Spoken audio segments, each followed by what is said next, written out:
Yan. So nandito na kami sa hilltop. So ito yung sinasabi ko sa inyo na 2,000 ang overnight dito sa hilltop. So ito yung pinuntahan namin nung bagong dating kami rito, gabi.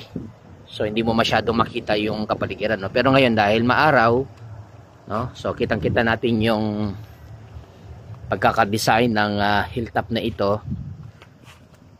So dadaan kami doon sa tulay na ito na mahaba. So ayan siya. 'Di ba? Mahangin at malamig yung hangin dito. So ito yung kanilang room na pwede kang matulog. Yan yung pagkaka-design ng room nila.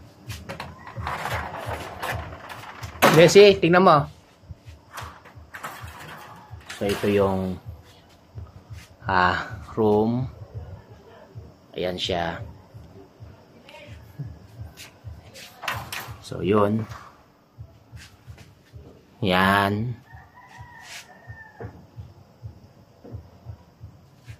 So pang dalawahang tao sa isang room.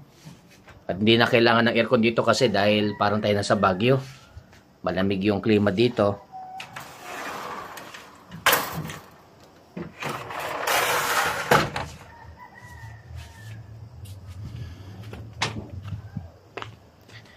Kunan ko lang dito yan. So ito yung papunta dun sa dulo. Ayan. Ganda, di ba?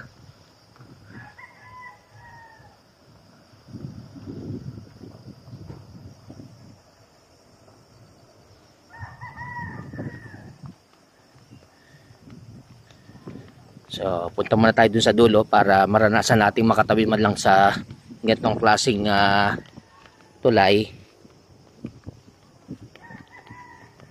Para yung mga nakikita natin sa movie, buti na lang makapal yung kahoy.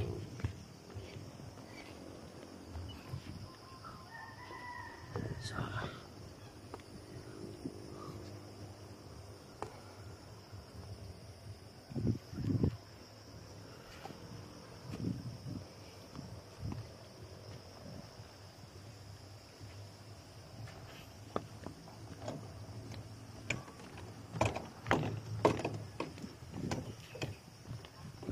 pero mas maganda kung meron sila nilagay na bakal dito sa dito sa gitna, Ito